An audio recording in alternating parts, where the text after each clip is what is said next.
Hello, my name is Mark Monlux, and this week I'm hosting Epic Sketch Time.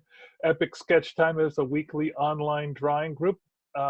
Feel free to check out our link in the doobly-doo down below and join our mailing list.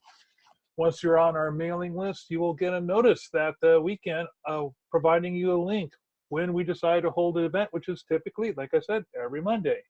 And gentlemen, please introduce yourselves in order of appearance. Hello, I'm Bill Morse. I'm a freelance illustrator and cartoonist working out of Seattle, Washington, and I also do a webcomic called Rhapsodies. I've also recently started doing a series of YouTube videos with illustrating the first book of A Song of Ice and Fire. Hey everybody, my name is Ian Castruita. You can check me out at unfedartist.com. I'm an illustrator, graphic designer, and cartoonist working out of Arizona. I should mention that all three of us can be found on Patreon. You can find me underneath my name, Mark Monlux. Bill, what's your name? I believe it's under Rhapsodies. And Ian, what's yours under? It's patreon.com/unfedart. UNFEDART. Well, before I show you guys my recently completed project, I want to ask Bill, have you on your YouTube channel created a list specifically for the videos? Playlist, yes. A playlist, awesome. So people can go to the top of your playlist and watch it from there and see all of them. That is correct. It's nice. Up to 12 now. 12 videos, great. Yeah, and I'm getting much better at doing the reading and the soundtrack. Finding the art of finding uncopyrighted material is interesting. But one thing I discovered very recently, that Wikimedia is your friend. Nice, good to know. And if you want to be absolutely sure about various classical music, look up military bands, because since they're federal employees, that's fair game.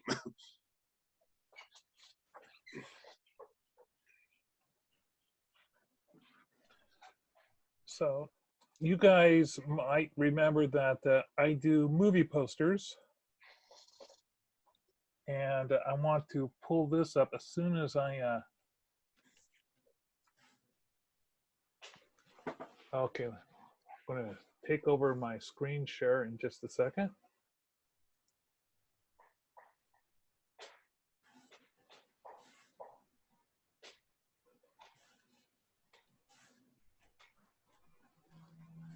Okay, so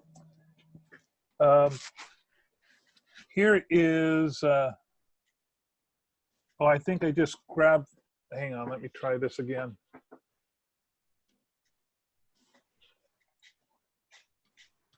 I grabbed my art rather than my application when I was sharing, so I'll try doing that one more time.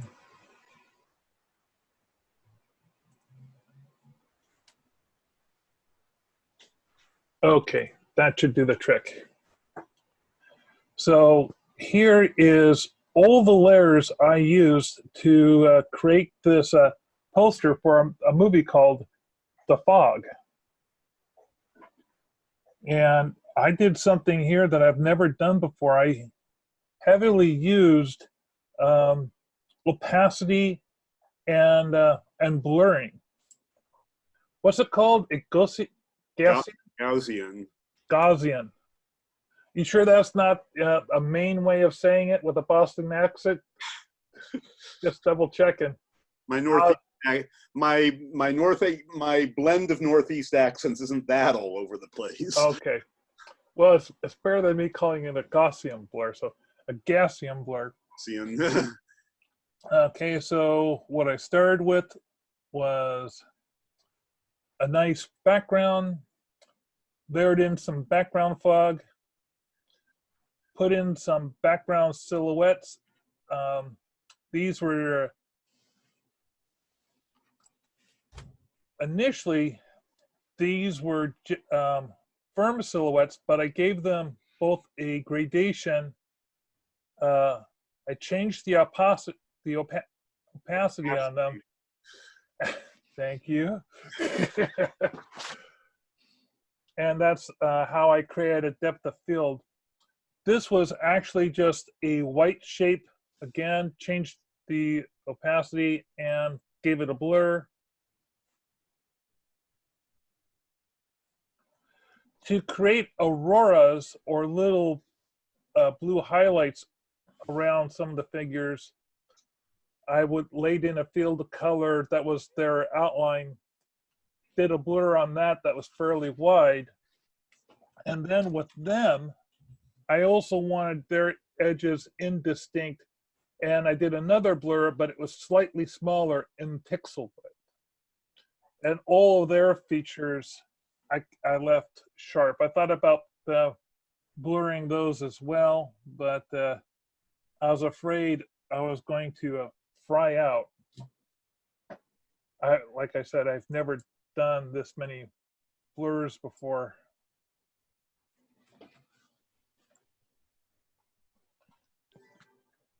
I'm going to see if I can enlarge this just a little bit, get as big on the screen as I can. Hey, Mark, how long does it take for you to do a poster on average? It depends on the style. This one took me a lot more because I spent like an hour on each one of these. Oh, really? Wow. At least because I spent, doing, well, let me show you what some of the details on these guys were.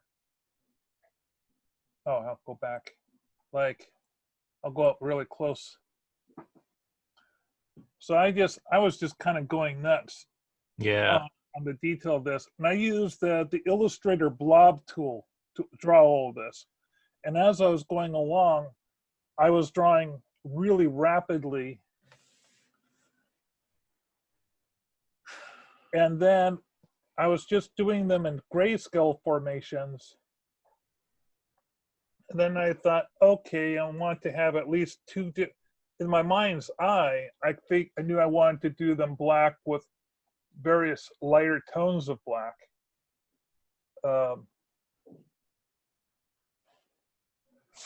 So that was an hour there, an hour on him. These guys in the background I just whipped up in about 10 minutes. And then did this fog. Doing all the fog work took about an hour, mainly because I had all the other figures done first, and then I worked the clouds, the fog around them. Some of the fogs are actually 2 layers because I wanted to give a varying density. You see how here it's a little thinner, and then here it's really thick.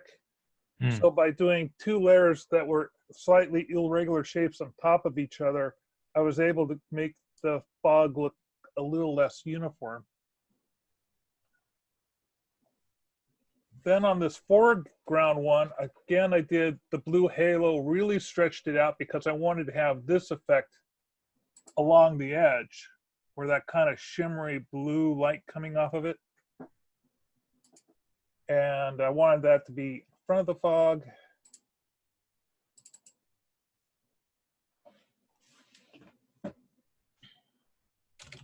I spent my Saturday basically finishing this off. Once I had drawn the elements, and then I started piecing things together.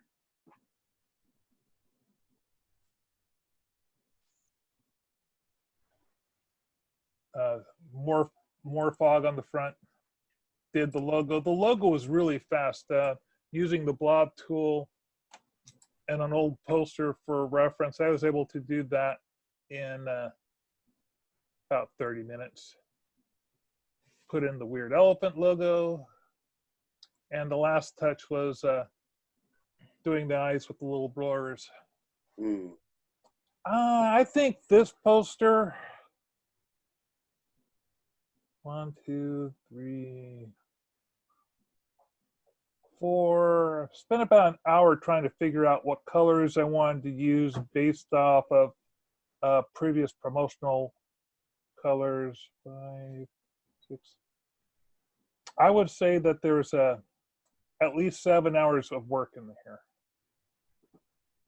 So, but it's doing a poster like this is more of a labor of love.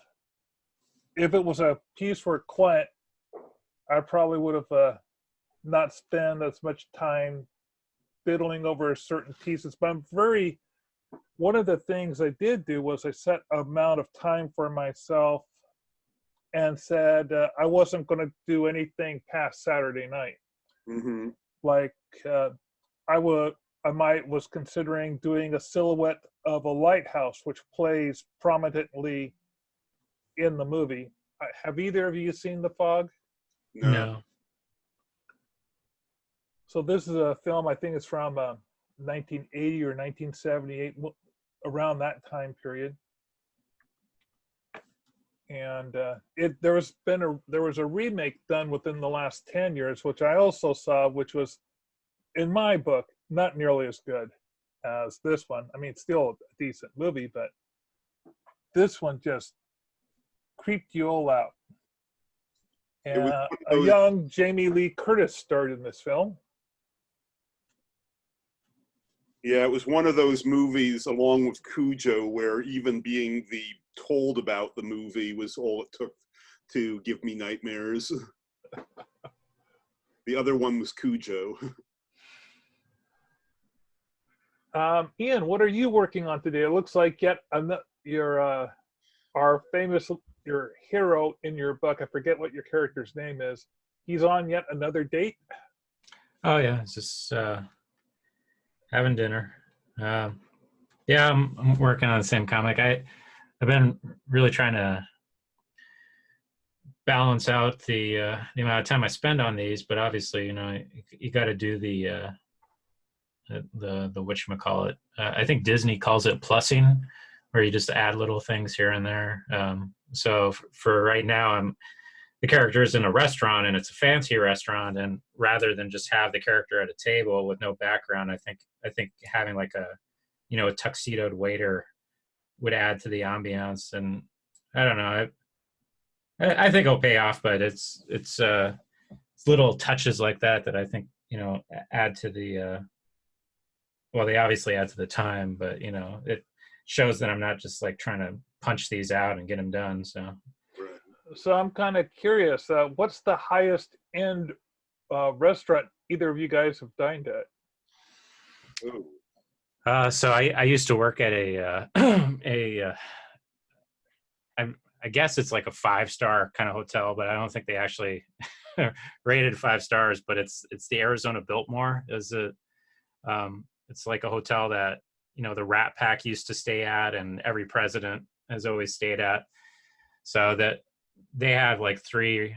They probably have more restaurants now, but they had 3 restaurants that they had on site, and obviously like really nice ones. But yeah, just like that 4-course meal kind of fine dining experience. I think I got employee of the month one time, and they treated me to like a free dinner and a free room and stuff. Oh, excuse me, I might have to sneeze. How about you, Bill? I'm not completely sure. It might have been the House of Hong in the International District. That was your fine dining, House of Hong?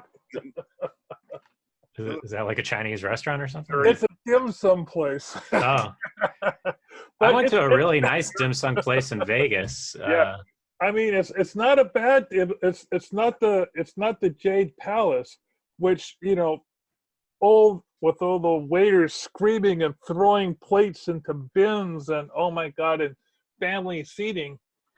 No, the House of Hong is really nice. It's orderly, but certainly, Bill, wouldn't you've dined at the Columbia Tower Club? I think yes, I have. Though that's a notch up. So that was just lunches, so that count. I think the niceness of the locale does. I've been fortunate. I've eaten in many really nice dining areas because I would be flown all around the country to sit on these brainstorming sessions with these CEOs. And the guy that I flew with, if you haven't seen it, he's got one of those black credit cards. Sure, a black card. Yeah. Yeah, titanium card. And it's actually made out of titanium. Yeah. And so we would go to these really delicious places and have these multiple course meals. Oh my God, I was in hog heaven. Locally, the best place in town for a steak is a place called El Gaucho's. I think there's an El Gaucho's up in Seattle, but the nicest, the most delicious steak in Seattle is at the Ruth Chris. Sure. And then, but another really good place to eat in Seattle for really fine dining is the Metropolitan Steakhouse, which is across from the Federal Building, or it's the building where the CIA is in Seattle is located. But they had an absolutely delicious steak menu there too. And we're talking there's a waiter specific for your table. You know, there you see like 3 different waiters come in. There's one to handle the silverware. There's another one that deals with the water and rolls. Then there's your main waiter. Then there's the wine guy. Yeah. Right. Yeah. I'm kind of curious. How many of those roles did you perform at the place that you were at, Ian? So I started as a valet when I was going to ASU, and so that was my weekend job, and it helped me get through college. So valet, then I became a doorman, then I became a bellman, and so I was usually just doing the front of the house stuff. I never did catering or anything like that. Those people, I mean, we had some people that were regular employees, but a lot of them would just go between all the different hotels here in Arizona. They'd go like to the Phoenician and to the Princess, and they'd just do events. And from what I gather, they did pretty well for themselves. So it's not a bad way to make money if you don't mind the let me say the snootiness of the patronage.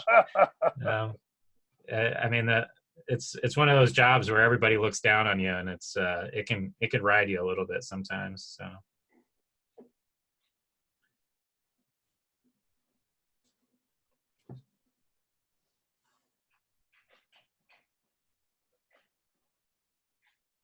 I'm to the point where I need to look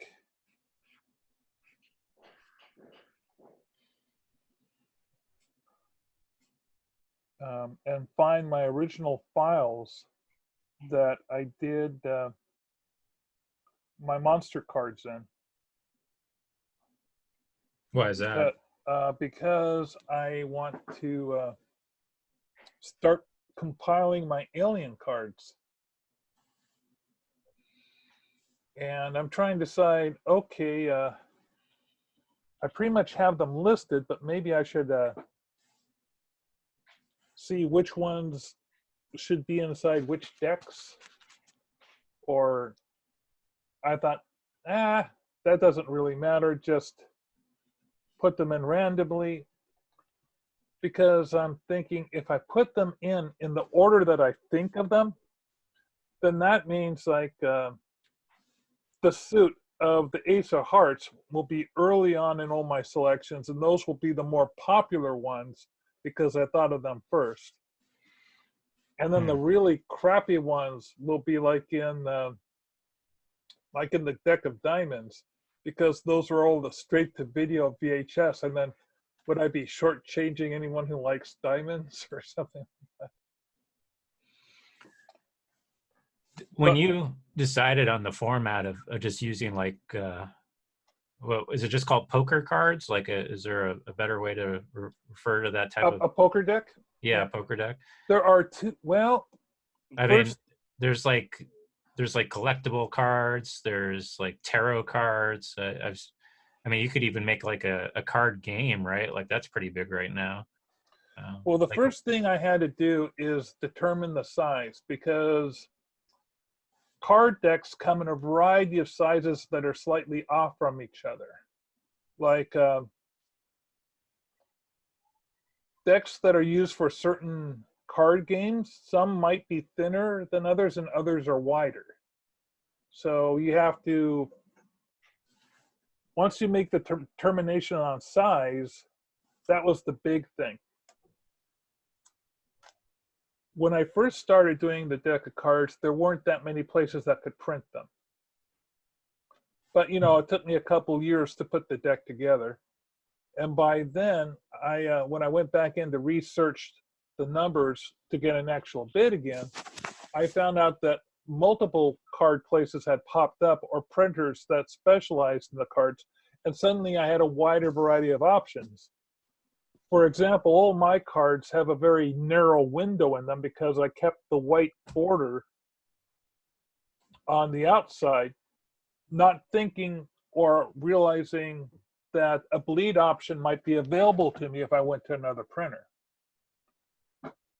So depending on which printer you go to, you'll have that option. And now I'm to the point where, okay, my first deck was a narrow window. I'm going to do the second deck the same way because I did my first deck that way. And when I started doing the artwork for the second deck and for the third deck, I still kept the narrow window. But you can, if you go to a place like, say, Make Playing Cards, you can get round cards, a variety of sizes of regular cards. They have an oversized deck that's novelty, that's basically 4 times the normal, or double. I mean, it's this big. It's per card. It's just freaking huge. So that's a mammoth deck. yeah. You can also get tarot cards. Tarot cards have a different shape to them, and also there's 88 cards in a deck. And you can also, the first place I went to, you could have just one back, and then whatever multiple or changes for your card deck.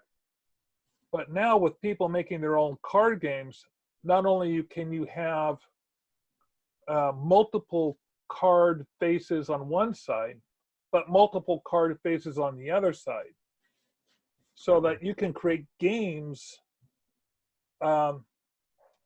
with 2 sides that are active, if that makes sense. Like, say, Yeah.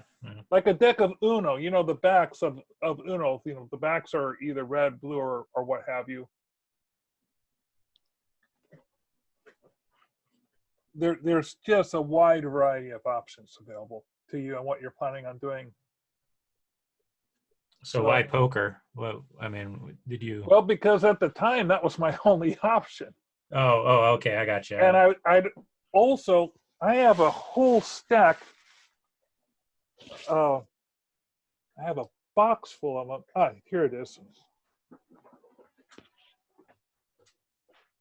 I used to go to concerts, festivals, like Bumbershoot, and they'd have these group of artists would fill up a room, and they had all participated in doing a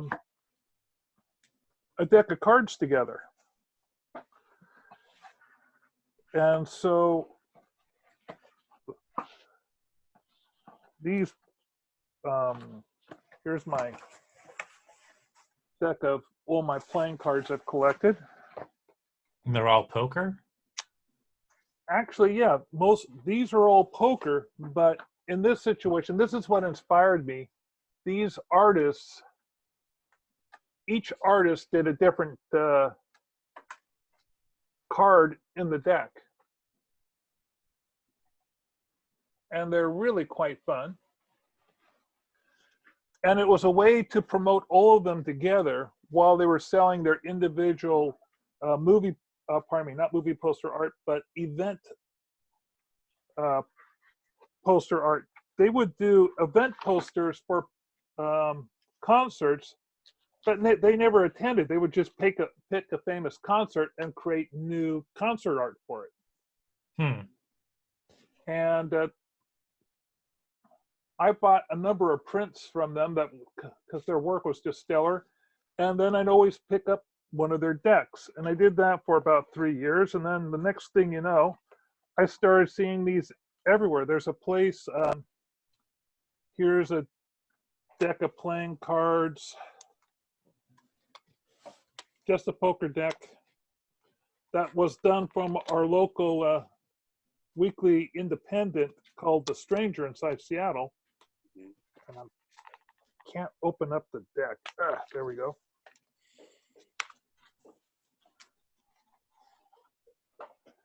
And they did the same concept with a different artist being assigned a different face, though they were a little bit more traditional with it. Then there was a company in town called Modern Dog, and they did a lot of event posters for concerts around town to get their word out. And they would do decks on a yearly basis. And the next thing you know, you just start seeing these decks everywhere.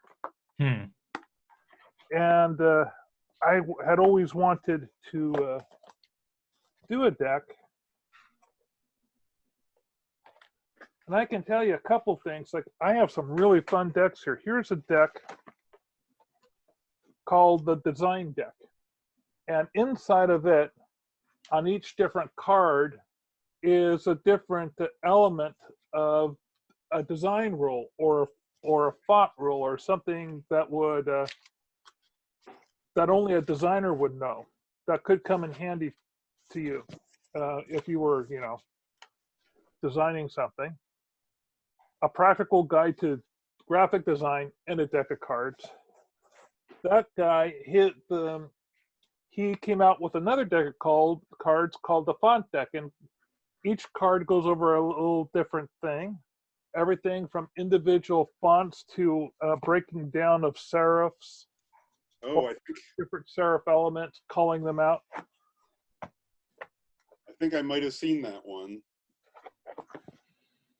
So here's like I said, and then in Tacoma, local artists in Tacoma put together 2 decks of cards featuring famous landmarks. So here's the Modern Dog card deck, and here's a standard poker deck. The folks in Tacoma actually went to, I think it was the bicycle company, or the Trading Bicycle is the name of a card manufacturer. And you can see that's a rapidly different sizes. I mean, this is like almost tarot card big. Oh, and here's a wonderful deck of cards that I don't like it when they ship in plastic boxes, but this was a deck of cards put together by a photographer, and he gives different rules of photography everywhere from composition to your various light sources. This was actually a very clever idea. What he did was he tied these in to each one of these cards would have another card that you could get big, like a rule sheet thing, and it would be a full lesson plan on the card. So he was trying to lure you into being intrigued with the deck so that you would actually buy the more expensive, how to be a professional photographer. And then I got some other cards in here by other artists who were just doing novelty cards.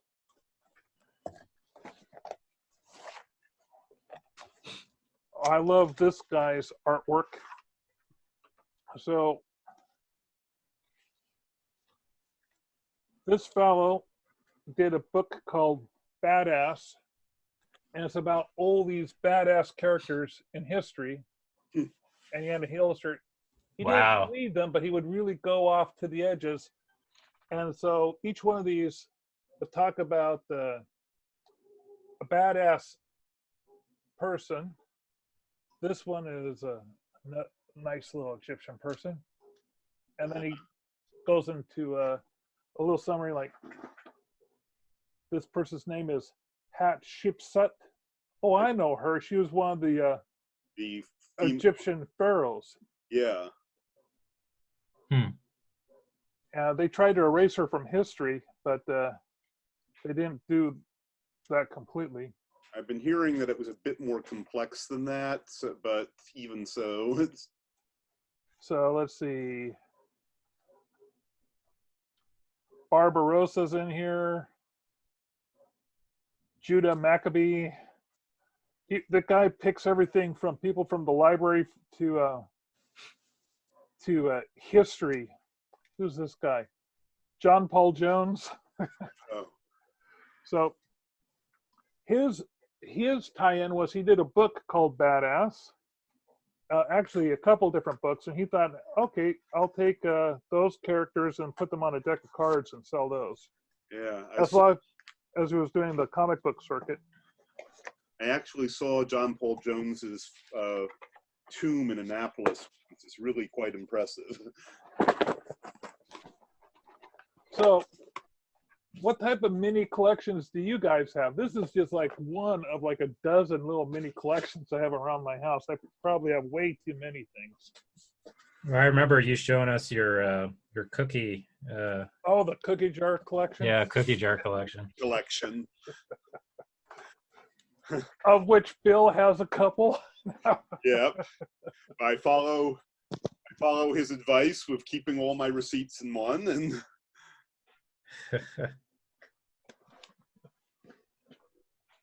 Oh, the Martian one. yep. Speaking of which, did you take them out this year, or have you just been adding more in?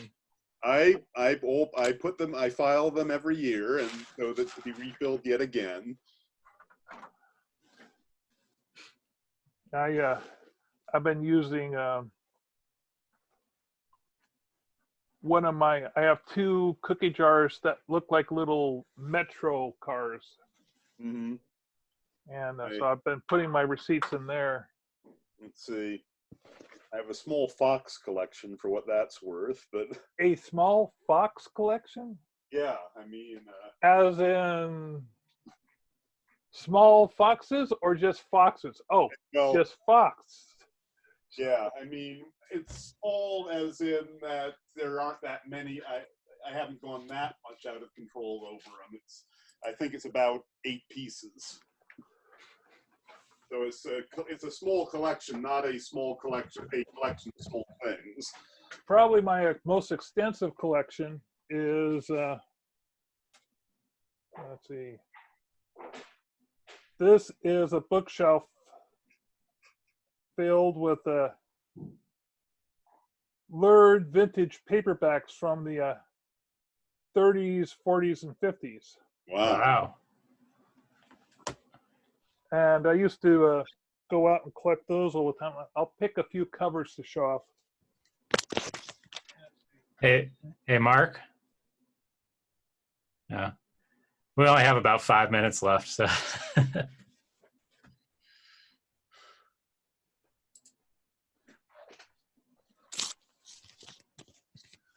So what I would do is I would limit myself to what was called GGA, which was good girl art. Ah. And so here's an example.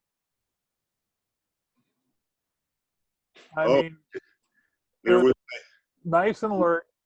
And I got to know paperbacks really well. Often the back covers would even be more solicitous than the front covers. uh-huh. I love that stuff. That's great. And then they had books by Dell, which are called map backs.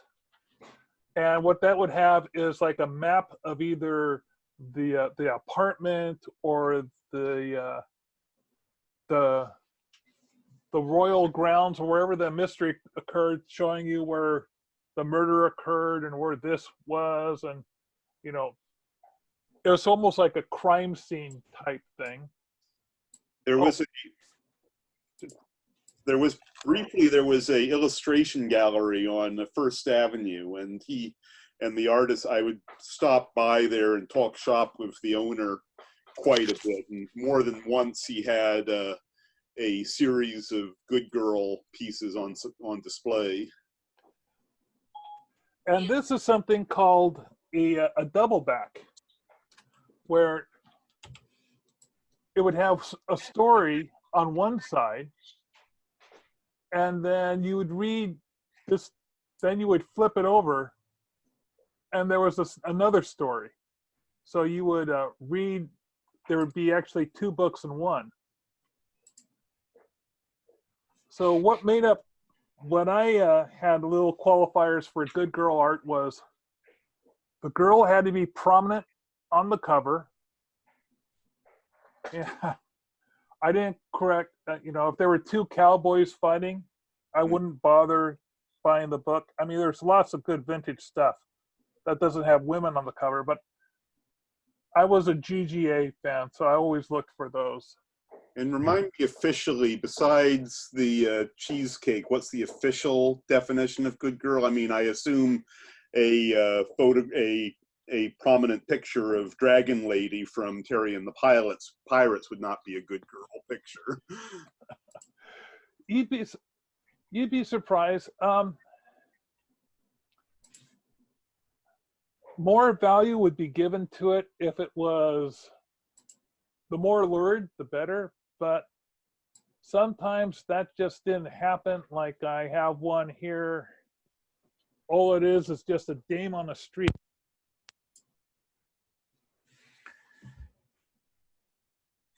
Hey, Mark, just FYI, we're down to 2 minutes left.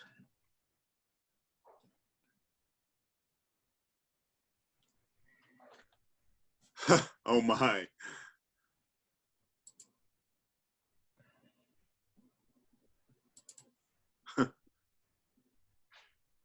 Oh.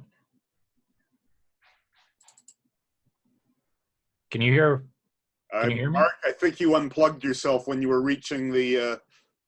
Yeah.